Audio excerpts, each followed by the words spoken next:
Kabanata 849, Pag-iisip ng plano. Ang mga salita ni Xiaoyan ay parang nagulat kina Xiaoli at Su Chen, ngunit ang kanilang mga mukha ay walang anumang pagkagulat. Medyo nahulaan na nila ang dahilan ng biyahe ni Xiaoyan. Interesado ka rin sa bagay na iyon. Saglit na nag-isip si Su Chen. Ang kanyang daliri ay dahan-daang tumetapik sa ibabaw ng mesa habang dahan-dahan niyang sinabi. Kailangan ng kaibigan kong ito ang bagay na iyon para mailigtas ang kanyang buhay. Bumantong hininga si Xiaoyan. Nagulat sina Su Chen at Xiaoli nang marinig nila ito. Agad nilang sinulyapan ang munting diwata na doktor sa kanyang tabi. Pareho silang nakasimangot at sinabing, maaari mo bang sabihin sa amin kung ano ang nangyayari? Medyo nag-alinlangan si Xiaoyan. Lumipat ang kanyang mga mata sa munting diwata na doktor. Pagkatapos lamang niyang makitang tumango ang huli ay halos binanggit niya ang sitwasyon ng Little Fairy Doctor. Natural na hindi niya itinago ang bagay tungkol sa kaawa-awang katawan ng lason, habang nagsasalita siya. Nakakalungkot na katawan ng lason. Okay pa rin si Xiaoli matapos marinig ang pangalan na nanggaling sa bibig ni Xiaoyan. Si Su Chen, gayunpaman, ay dahan-daang nakalanghap ng malamig na hangin. Gulat na gulat ang kanyang mga mata habang nakatingin sa Little Fairy Doctor, na kinakagat ang ibabang pulang labi gamit ang likod ng kanyang mga ngipin. Narinig niya ang tungkol sa ganitong uri na napakabihirang at espesyal na kondisyon. Natural, alam niya kung gaano katikat ang bagay na ito. Ang Woeful Poison Body ay lumitaw sa kontinente ng Daochi noong nakaraan. Gayunpaman, ang lahat ng mga taong nagtataglay nito ay nagdulot ng isang malaking sakuna ng walang pagbubukod. Ang libo-libong kilometro ng kamatayan ng walang sinumang tao o hayop na nakaligtas ay parang isang bangungot na ikinalat sa mga talaan ng maraming aklat. Hindi nakakagulat na siya ay naging isang piling daozang sa ganoong edad. Ito ay dahil sa kaawa-awang katawan ng lason. Ang pagkagulat sa mga mata ni Su Chen ay dahan-daang nawala sa ibang pagkakataon habang siya ay mahinang bumubulong sa sarili. Sa simula pa lang, nalilito na siya sa edad ng Little Fairy Doctor. Kung tutuusin, ito ang unang pagkakataon na nakilala niya ang gayong batang si Daozang. Kung umasa lang siya sa sarili niyang talento. Medyo nakakatakot, kahit si Xiaoyan ay mas mababa. Ang kaawa-awang katawan ng lason, ay lalong lumalapit sa oras ng pagsabog nito kasunod ng pagtaas ng kanyang lakas.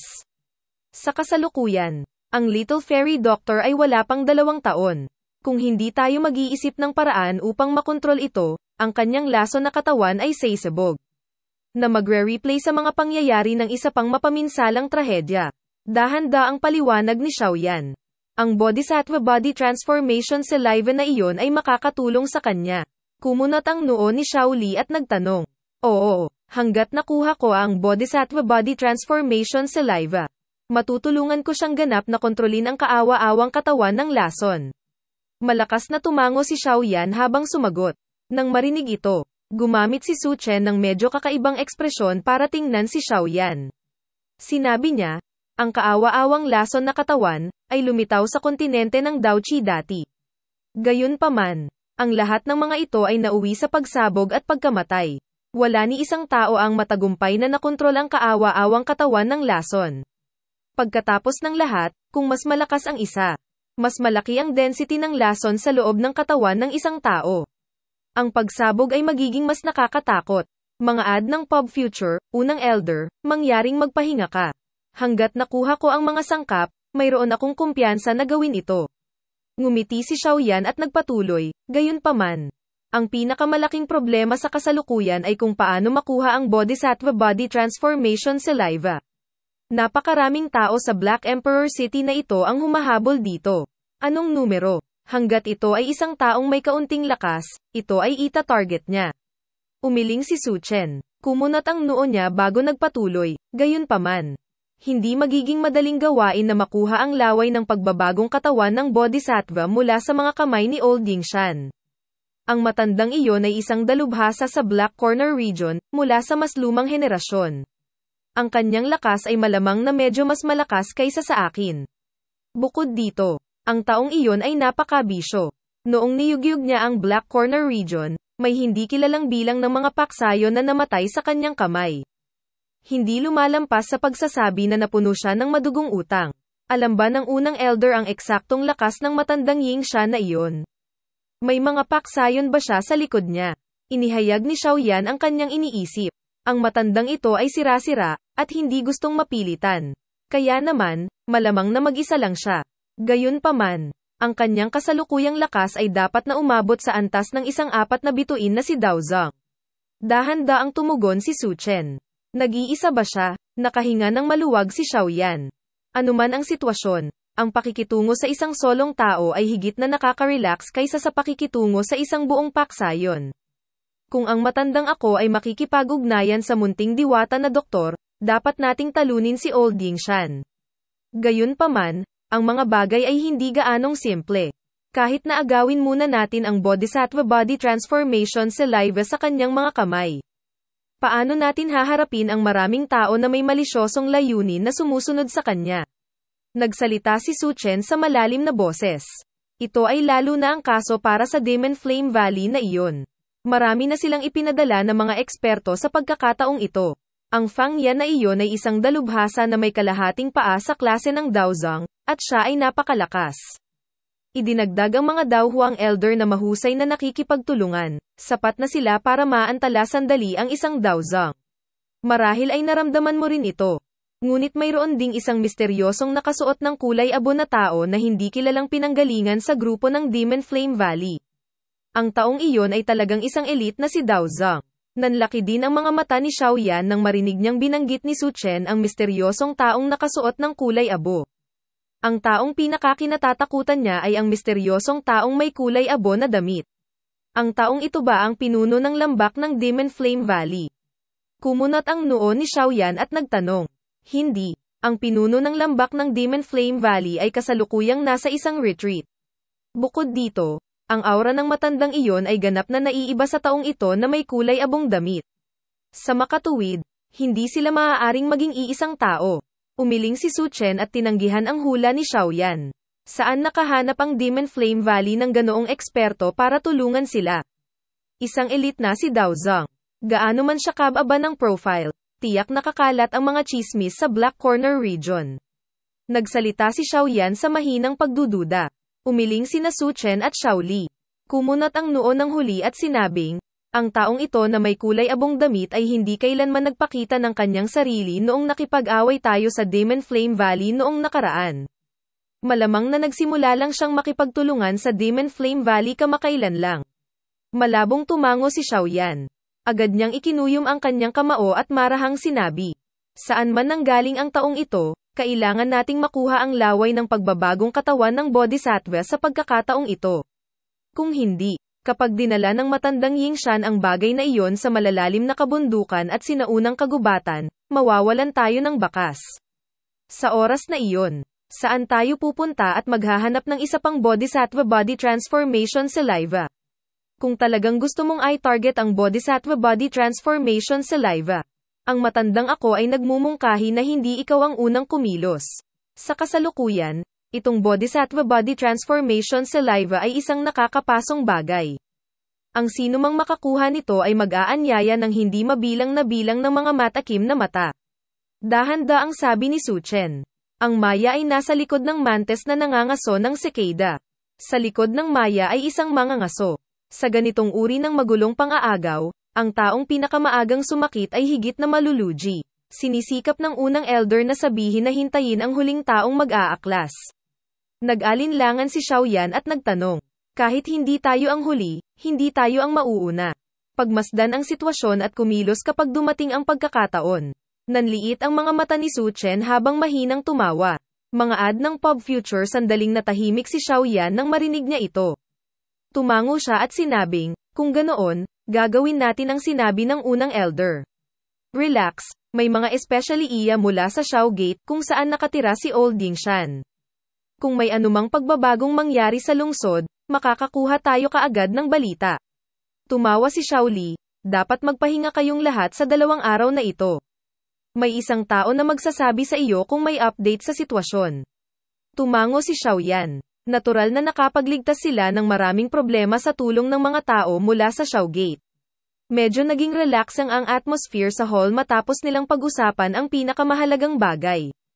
Hiniling ni Xiao Li ang isang babaeng katulong na maghain ng tsaa, At biglang iniba ang paksa ng pag-uusap. Tama, ano ang nangyari sa Giyama Empire? Ang huling mensahe na natanggap ko ay isang sulat mula kay kuya na humihingi ng tulong. Sinabi nito na 3 malalaking imperyo at 3 malalaking sekta ang nagsanib kamay upang salakayin ang Yan Alliance. Noon, hindi ko magawang mag-divert ng kahit anong manpower dahil sa malaking laban lang namin sa Demon Flame Valley. Nang medyo bumuti na ang sitwasyon para sa amin, ang imperyo ay nagpadala ng balita na maayos na ang lahat. Medyo nanigas ang mukha ni Xiao Yan nang marinig niya ang biglaang tanong ni Xiao Li. Ang mga maselang kamay ng Little Fairy Doctor sa gilid ay malabo ding nanginginig habang hawak niya ang kanyang tasa. Humigop siya ng tsaa, ibinaba ang kanyang mga mata, at nagpakita ng hindi natural na ekspresyon. Keke, everything's fine. Inilapag ni Xiao Yan ang kanyang tasa ng tsaa at marahas na tinitigan si Ziyan na nakakunot ang kanyang maliit na bibig. Pagkatapos nito, tumawa siya at random na naglabas ng tugon. Nagmamadali niyang sinabi, "Pangalawa kapatid, tulungan mo kaming mag-ayos ng matutuluyan. Hindi kami nakapagpahinga ng maayos nitong mga ilang araw. Kung ganoon, dapat kayong lahat ay pumunta at magpahinga ng magandang gabi. Magpapadala ako ng isang tao upang ipaalam sa iyo kung makatanggap kami ng anumang balita bukas." Nagpahinga si Xiao Li matapos marinig na maayos ang lahat. Ngumiti siya at tumango bago kumaway sa isang babaeng katulong para pamunuan ang grupo ni Xiao Yan sa mga silid sa likod bahay. Sinulyapan ni Xiao Yan ang ekspresyon ng Little Fairy Doctor sa tabi niya habang naglalakad siya sa tahimik na koridor ng compound. Mahina niyang sinabi, "Relax, it's fine. Hindi ka masisisi sa bagay na ito." Ang munting diwata na doktor ay mahinang tumango. Agad siyang nagpakawalan ng mapait na tawa. Kung alam niya noon na si Xiao Yan ang pinuno ng Yan Alliance, hindi sana magkakaroon ng 1 taon na digmaan. Ngayong nangyari na ang bagay na iyon, natutuwa lang siya na hindi niya pinatay ang sinuman sa mga kamag-anak ni Xiao Yan sa digmaang iyon. Kung hindi, talagang wala siyang mukha na tumabi kay Xiao Yan, o panoorin itong tulungan siyang gumugol ng oras at pagsisikap na kontrolin ang kanyang lason na katawan. "Sige, magpahinga ka muna. Pwede tayong mag-usap bukas." Napangiti si Xiao Yan. Binigyan niya ng mungkahi ang Little Fairy Doctor nang makita niyang huminto ang babaeng katulong sa labas ng isang silid. "Oo, magpahinga ka rin ng maaga." Ang munting diwata na doktor ay tumango pagkatapos makita na medyo gabi na. Magiliw siyang nagsalita kay Xiao Yan bago iginalaw ang kanyang mga paa upang marahan na pumasok sa silid. Ipinadala ni Xiao Yan ang munting diwata na doktor sa silid na may mga mata bago bumantong hininga. Agad siyang dumaan sa isang koridor at mabilis na naglakad papunta sa sarili niyang kwarto. Ang kalangitan sa gabi ay parang isang itim na kurtina na tumatakip sa Black Emperor City. Ang mahina, malamig na liwanag ng buwan ay dumaan sa isang layer ng ulap at nakakalat pababa. Sa wakas, nakarating ito sa isang silid kung saan nagsasanay ang isang nakaitim na binata na nakapikit. Ang tulad substansyang enerhiya ay nananatili sa paligid ng ilong ni Xiao Yan bago nasisipsip sa kanyang katawan. Pagkatapos ng ilang pagpipino, ito ay naging mga hibla ng purong Dao Qi na pumasok sa kanyang katawan. Dahan-daang binuksan ni Xiao Yan ang kanyang nakapikit na mga mata. Naramdaman niya ang walang tunog na kagalakan na ibinubuga mula sa kanyang mga selda matapos mapuno ng lakas. Ngumiti siya at nag-wave ng kamay. Isang malaking bagay na kulay itim ang agad na lumitaw sa medyo malaking silid na ito. Medyo malaki ang kulay itim na bagay. Inukupan nito ang mahigit kalahati ng kwarto niya nang lumitaw ito. Ang malahiyas na buto ng mga pakpak ay sumasalamin sa isang mahinang liwanag habang ang mainit na ilaw ng lampara ay sumasalamin dito, na nagbibigay dito ng kakaibang hitsura. Ang bagay na ito ay natural na ang bangkay ng magical beast na binayaran ni Xiao Yan ng malaking halaga para makuha mula sa Black Emperor Sect. Kabanata 850, paghahati ng bangkay na pangiti si Xiao Yan habang mabilis na tiningnan ang bangkay ng magical beast na lumitaw sa silid. Gumalaw ang kanyang katawan at lumundag siya mula sa kama. Pagkatapos nito, dahan-dahan siyang naglakad sa gilid ng bangkay. Dahan-daang nilaibat ng kanyang mga mata ang nasa harapan niya. Dahil sa mahiwagang hayop na bangkay na ito na matagal nang patay. Ang laman sa buong katawan nito ay natuyo at lumiit ng magkasama. Sa makatuwid, hindi natukoy ni Xiao Yan kung ano talaga ang magical beast mula sa panlabas na anyo nito. Gayunpaman, si Xiao Yan ay walang gaanong interes sa katawan ng magical beast na ito. Ang tanging interes niya ay ang malajade na buto na mga pakpak ng magical beast na ito dahil matutulungan siya ng mga ito na pinuhin ng isang pares ng mataas na kalidad na Skybird 9 flying wings. Inilipat ni Xiaoyan ang kanyang mga paa, at huminto nang nasa tabi niya ang malajade na buto na mga pakpak, na 20-30 talampakan ang lapad. Ang kanyang kamay ay marahang hinihimas ang mga buto ng pakpak. Isang malamig na pakiramdam ang naramdaman mula sa kanyang kamay. Gayunpaman, ang malamig na pakiramdam na ito ay naglalaman ng bahagyang init. Mahirap isipin na ang tuyong bangkay na ito, napatay na sa hindi kilalang bilang ng mga taon, ay makakapagbuga pa rin ng init. Ang malajade na buto ng mga pakpak ay medyo transparent. Kaya naman, nakakita si Xiaoyan ng kakaibang enerhiya gamit ang kanyang mata. Tila umaagos ito sa loob ng buto ng mga pakpak. Klang, klang. Ang daliri ni Xiaoyan ay marahang kumatok sa malajade na buto ng mga pakpak. Ang tigas na ipinadala sa kanyang kamay ay naging dahilan para tumango si Xiaoyan sa kanyang ulo bilang kasiyahan. Agad na nanliit ang kanyang mga mata habang sinusundan ng kanyang spiritual strength ang kanyang daliri at tahimik na pumasok sa mga pakpak na iyon. Ang espiritual na lakas ni Xiaoyan ay maingat na naglakbay sa kanyang mga buto. Gayunpaman, bago niya ito pakawalan, ang mga buto ng buto ay biglang nagbuga ng maliwanag na malajade na glow. Agad na lumitaw ang espiritu ni Xiaoyan na pumasok sa isang buhawi. Isang ligaw at marahas na lakas ng pagsipsip ang brutal na pinunit ang kanyang espiritual na lakas sa wala. Biglang namulat ang singkit na mga mata ni Xiaoyan. Binawi niya ang kamay niya na parang nabugbog sa kuryente. Ang kanyang mga mata ay nagsiwalat ng isang sinulid ng matagal na takot habang pinag-aaralan nila ang malajade na buto ng mga pakpak. May ilang pagkabigla ang bomb alert sa kanyang puso. Hindi niya inaasahan na ang mga buto ng mga pakpak ay nagtatago ng isang ligaw at marahas na wind affinity energy. Higit pa rito, ang bagay na naging sanhi ng labis na pagkagulat ni Xiaoyan ay na ang enerhiya ng hangin ay naglalabas pa rin ng isang maliit na pakiramdam ng init. Ang dalawang uri ng magkaibang affinity na ito ay perpektong napanatili sa mga pakpak na ito. Napakahiwaga talaga ng ganitong sitwasyon. Talagang karapat-dapat itong maging isang tunay na mabangis na hayop na malapit nang makapasok sa ikawalong ranggo. Sa kabila ng maraming taon ng patay, ang mga pakpak nito ay nakapag-iingat pa rin ng gayong ligaw at marahas na enerhiya. Kung gagamitin ang mga ito para pinuhin ang Skybird 9 flying wings, maaaring mas malaki ang produkto kaysa sa orihinal na inaasahan. Dinilaan ni Xiaoyan ang kanyang mga labi. Unti-unting lumitaw ang maalab na init sa kanyang maitim na mga mata. This time around, baka may nakuha na siyang kayamanan. Sulit na gumastos ng ilang medicinal pill kahit na ang loob ng bangkay ng magical beast na ito ay isang tumpok lamang ng bulok na laman. Ang mga butong pakpak lamang na ito ang makakatumbas sa halaga ng mga gamot na iyon. Marahang hinimas ni Xiaoyan ang kanyang mga kamay. Muling sumulyap ang kanyang mga mata sa malaking bangkay ng magical beast na ito. Nanginginig ang kanyang kamay at lumitaw ang isang matalim na longsword. Tahimik na lumabas ang isang layer ng jade green na apoy. Nagtagal ito sa paligid ng talem.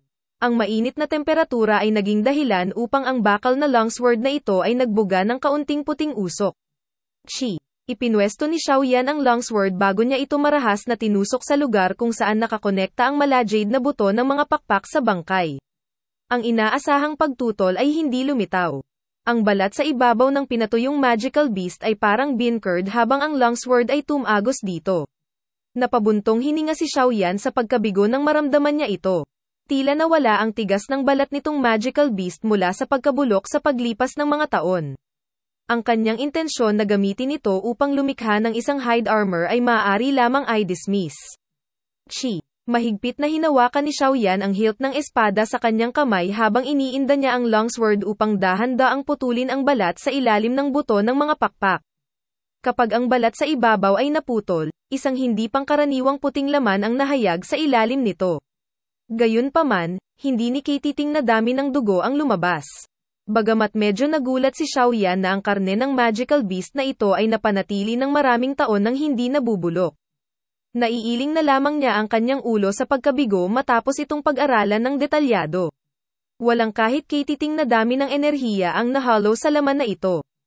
Malamang na ang tanging dahilan kung bakit ito nakaligtas ng matagal ay dahil natatakpan ito ng balat. Ang talem ni Xiaoyan ay maingat na lumikha ng dalawang malalaking butas sa bangkay ng tuyong magical beast na ito. Pagkatapos nito, inilabas niya ang malajade na buto na mga pakpak. At maingat na inilagay ang mga ito sa lupa. Ang malajade na buto na mga pakpak, na umalis sa katawan ng magical beast, ay hindi nagpakita ng anumang palatandaan ng pagdidilim. Ito ay naging dahilan upang si Xiaoyan ay nakahinga ng maluwag.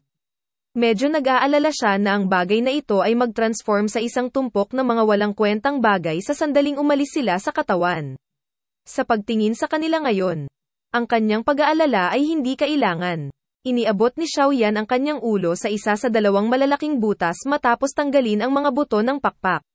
Isang maasim na amoy na naging sanhi ng pagkahilo ang lumabas mula rito. Nasumakal sa kanya hanggang sa siya ay nagmamadaling tumigil sa paghinga. Umiwas si Xiaoyan. Saglit siyang nag-alinlangan bago itinikom ang kanyang mga ngipin at sinabing, "Hindi ako naniniwala na ang ganoong kalaking katawan ay walang laman." Ang talem ng espada ay ibinaba matapos tumunog ang kanyang boses. Naghiwa ito gamit ang ilang magaan na arko. At mabilis na nag-iwan ng mahigit 100 malalalim na pilat ng espada. Unti-unting kumukulot ang manipis na parang wire na mga pilat ng espada bago mabilis na lumawak. Pagkaraan ng ilang blink, naghiwa-hiwalay sila na parang hiwa. Ang bangkay ng magical beast ay tila nahati sa maraming piraso habang ito ay gumuho. Nabunyag ang siksik at mapuputing laman. Ang malaking tao na ito ay binubo ni Xiaoyan.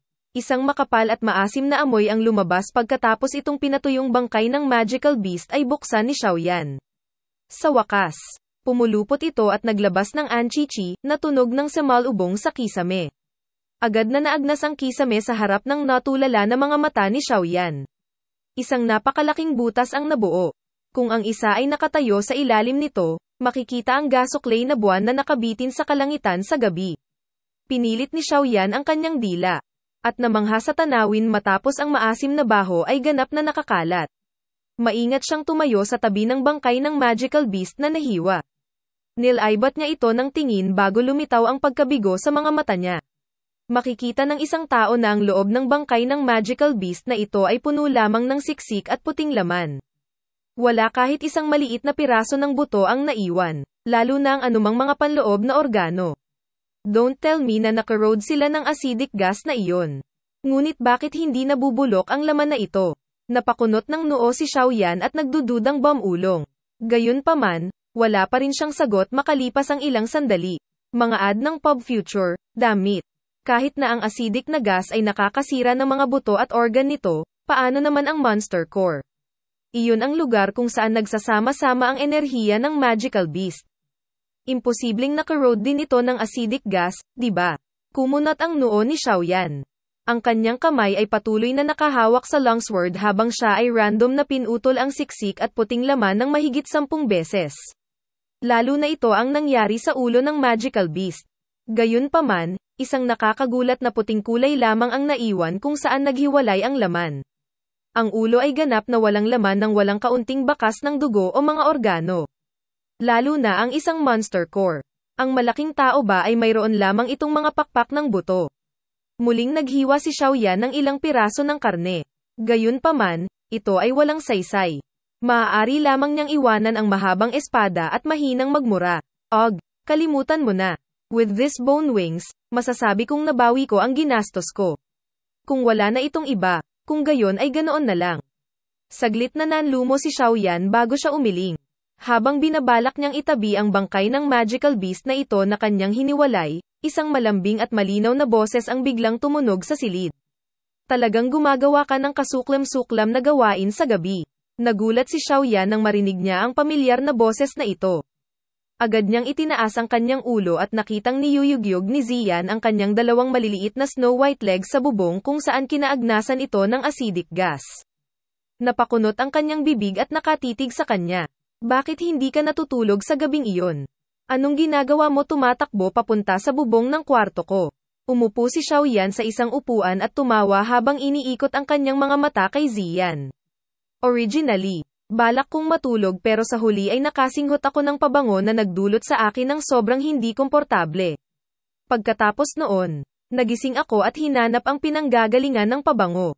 Dahan-daang tumalon si Ziyan sa silid. Ginamit niya ang kanyang binti para sipin ang mahiwagang bangkay ng magical beast na nilabasan ng bituka. Sinabi niya, kaya nagmula ito sa bagay na ito. Tamad na sumandal si Xiaoyan sa sandalan ng upuan na ito. Natawa siya. Kung interesado ka, pwede mo na lang tanggalin. Hindi ko alam kung ang karne na nasa loob nito sa hindi kilalang bilang ng mga taon ay maaari pa ring kainin. Si Ziyan, na ang likod ay nakaharap kay Xiaoyan, ay hindi pinansin ang kanyang panunukso. Isang pares ng malahiyas na mata ang dahan-daang dumampi sa magical beast habang dahan-daang lumipad sa ibabaw niya ang malabong lilang liwanag. Habang lumilipad ang lilang liwanag, biglang kinuha ni Ziyan ang longsword sa lupa bago pinutol ang 10 puting kuko sa mga kuko ng magical beast sa harap ng nakatulala na tingin ni Xiaoyan. Maingat niyang inilagay ang mga iyon sa isang mesa. Anong ginagawa mo? Hindi mo talaga gusto ang mga bagay na ito. Hindi ba? Walang magawang nagreklamo si Xiaoyan matapos makaramdam ng pagkatulala sa kanyang ginawa. Casual niyang hinayla ang isang pako na kalahating daliri ang haba at marahan itong idiniin. Ang huli ay lumubog na parang malambot na putik. Nawala na ang lahat ng tigas nito. Si Ziyan ay medyo nasasabik sa harap ng kawalan ng interes ni Xiaoyan. Hinimok niya, dapat kang tumulong sa pamamagitan ng pag-alis ng iyong langit na apoy, upang sunugin ang mga bagay na ito. Agad namang nagulat si Xiaoyan nang marinig niya ito. Magtatanong pa sana siya ng kaunti nang makita niya ang labis na pagkabalisa ni Ziyan. Nang walang sinasabing hindi kailangan, pinitik niya ang kanyang daliri at bumungad sa kanyang daliri ang isang butil ng jade green na apoy. Pagkatapos nito, binalot nito ang puting-puting kuko ng kuko.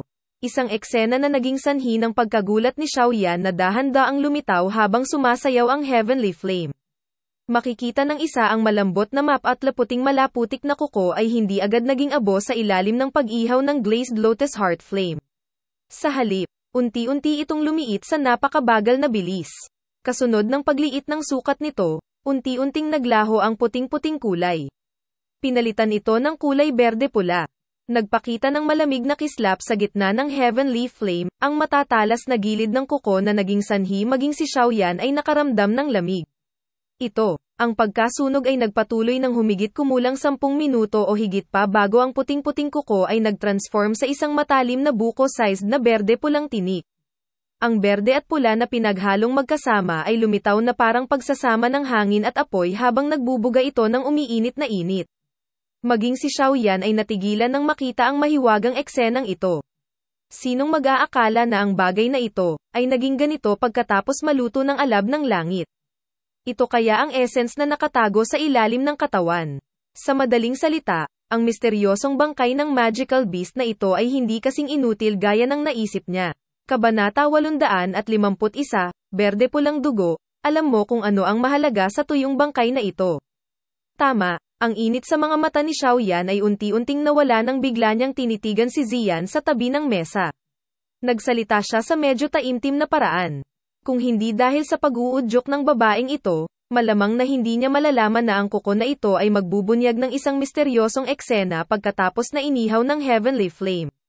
Sinulyapan ni Xiaoyan ang berde-pulang spike na ito na napakatali sa kabila ng maliit na sukat nito. Hinawakan niya ito at marahang hinayla sa ibabaw ng mesa. Kaagad, nabasag na parang beancurd ang matigas na mesa na gawa sa solid wood. Ang punto kung saan ito nabasag ay kasing kinis ng salamin. Napakamatalim ng buto. Ang talas ng bagay na ito ay naging dahilan ng marahan na paghinga ni Xiaoyan ng malamig na hangin. Halos kaagad, naging masigasig ang tingin niya kay Ziyan. Dahil alam ng babaeng ito ang paraan upang malutas ang sikreto ng kuko na ito, malamang na alam din niya ang iba pang mga bagay, di ba? Itinaas lang ni Ziyan ang kanyang magandang baba sa pagmamalaki sa mukha ni Xiaoyan. Sabi niya, dapat mong tulungan itong batang miss na pinuhin ang 10 pirasong ito at tulungan akong gamitin ang mga ito para gumawa ng knuckle glove. Hihi, ito ang magiging sandata ko sa hinaharap. Nagulat si Xiaoyan nang marinig niya ito. Agad niyang ibinaba ang ulo para pag-aralan itong matalas na buto sa kamay. Sa sandaling naisip niyang matamaan ng maliit na bagay na ito, hindi sinasadyang nagsimula siyang manginig. Kung ang bagay na ito ay nakipagtulungan sa nakakatakot na lakas ni Ziyan sa pagbibigay ng suntok, malamang na maging ang isang dalubhasa na si Dao Huang ay makakaranas ng matinding suntok kahit na hindi siya mamatay. Sa kanyang pagkabahala na malaman ang tungkol sa mga sikreto nitong mahiwagang magical beast, hindi mapakali si Xiaoyan na humanap ng mali sa batang ito na nadala. Maingat niyang inilagay ang bone spike sa kanyang kamay pababa bago pinulot ang natitirang siyam na maputlang puting kuko.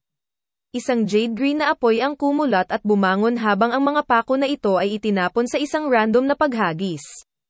Ang siyam na maputing-puting kuko ay muling nagpakita ng katulad na pagbabago kasunod ng init mula sa glazed lotus heart flame. Ang map at laputing kulay ay dahan-daang nawala habang pinalitan ito ng kakaibang berde-pulang kulay. Lumiit din sila sa laki. Ang pag-ihaw ay nagpatuloy ng humigit kumulang kalahating oras o higit pa bago ang jade green na apoy na nakabitin sa kanyang harapan ay dahan-daang nawala. Nahulog din ang siyam na berdeng pulang buto sa loob nito.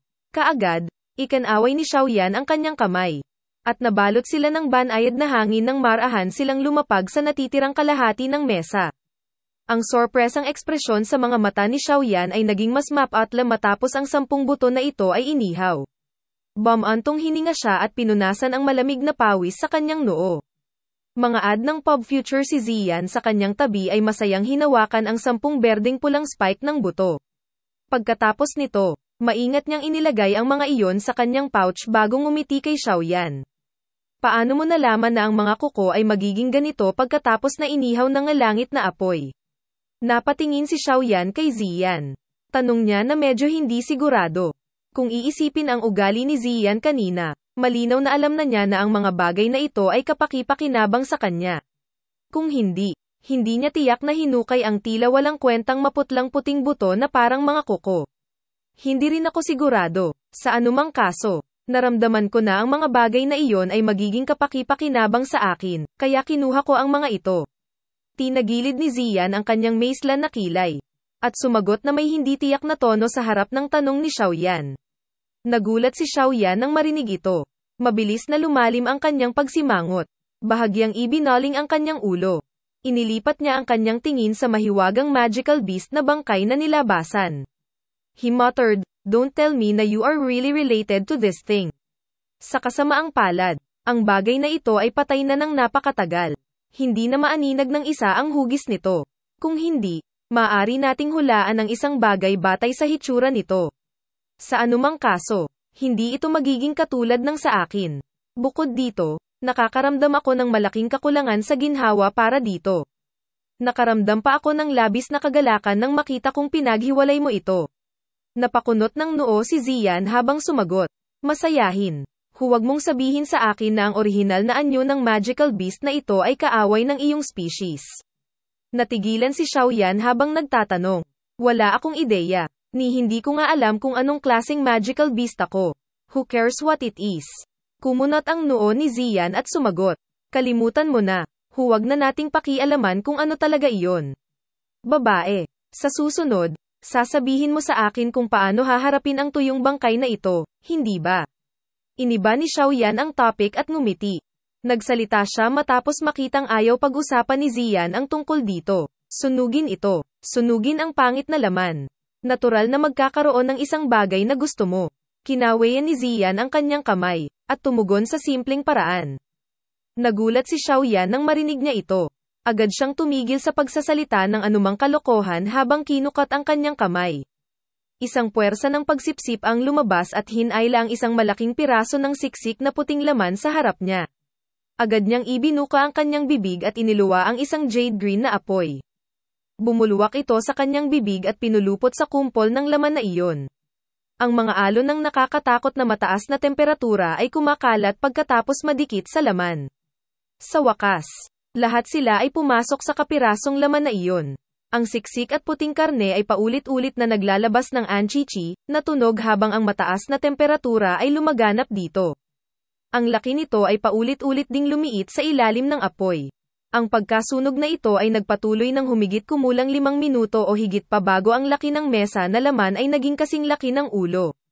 Nawala na rin ang puting kulay nito. Isang berde-pula ang unti-unting lumubog dito. Ang ganitong uri ng berde-pulang kulay ay naging mas siksik habang ang apoy ay nag-aapoy ng mas matindi. Sa huli, ito ay ganap na pinagsama-sama. Ang pagtitipon na ito ay naging isang patak ng berde-pulang dugo sa harap ng masayang mga mata ni Xiaoyan. Tumalsik ito sa laman, dumaan sa apoy upang tumulo pababa. Mga ad ng Pop Future matalas ang mga mata ni Xiaoyan at maliksi ang kanyang mga kamay habang mabilis na naglabas ng bote ng jade na may mataas na grado mula sa kanyang storage ring. Pagkatapos nito, nakuha niya ang patak ng berde-pulang dugo sa loob nito.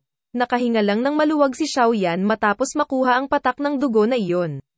Itinaas niya ang kanyang ulo at sinulyapan ang nagniningas na jade green na apoy.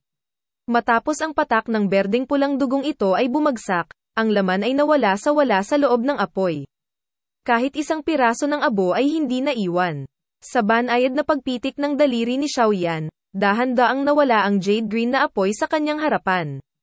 Ibinaba niya ang ulo para silipin ang bote ng jade sa kamay niya. Marahang sumangot ang kanyang ilong sa bakana ng bote. Isang mayamang ligaw at marahas na enerhiya na nagdulot sa kanya ng pagkagulat, sumunod sa kanyang mga butas ng ilong at pumasok sa kanyang katawan. Ang gulat na si Xiaoyan ay nagmamadaling ginamit ang kanyang Dao Qi para sugpuin ito. Patuloy siyang naging abala ng ilang sandali bago niya lutusin ang ligaw.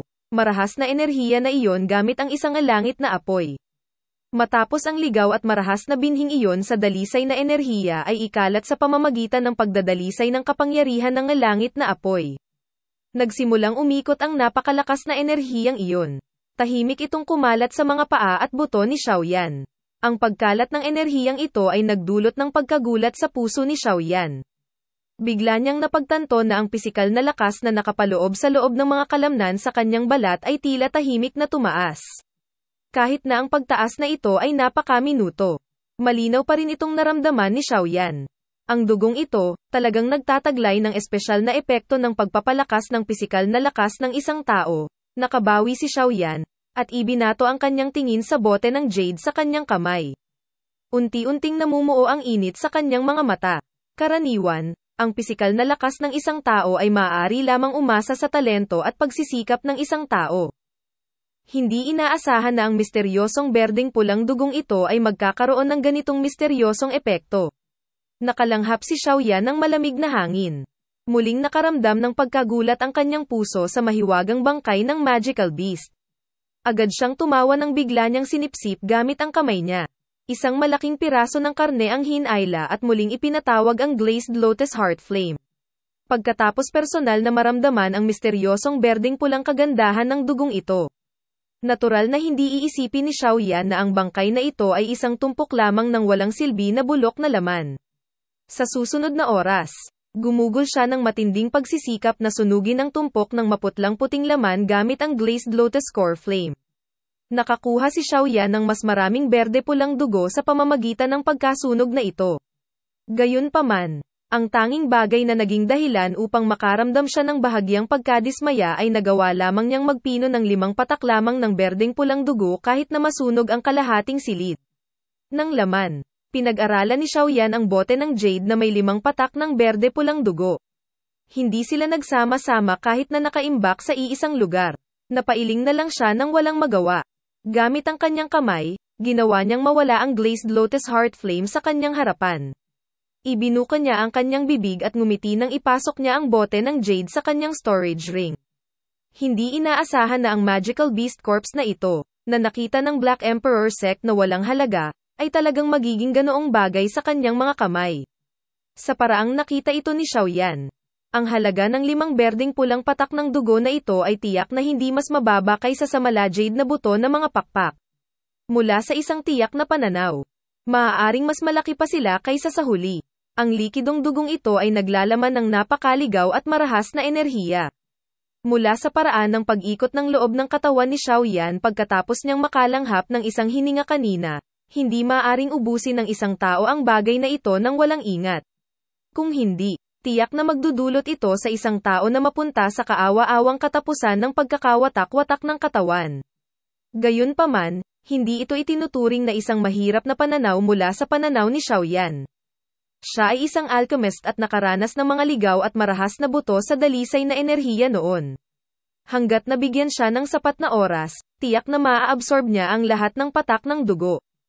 Sa oras na iyon, gaano kataas ang pisikal na lakas ng kanyang katawan na pumailang lang. Sa makatuwid, hindi sinayang ni Xiaoyan ang 5 gamot na table task sa pagkakataong ito. Kung alam ng matandang lalaking iyon na si Mo Tianxing na si Xiaoyan ay nakakuha ng napakalaking benepisyo mula sa pinatuyong bangkay na ito, malamang na magagalit siya ng husto na siya ay masusuka ng dugo sa lugar.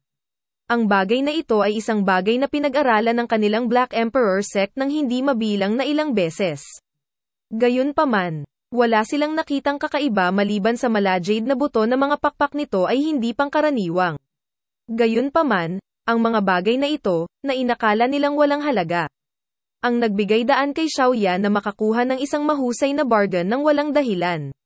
Dahan-daang nakabawi si Xiaoyan mula sa kanyang pananabik. Muling dumaan ang kanyang tingin sa natitirang kulot na ulo at sa napakalaking balat.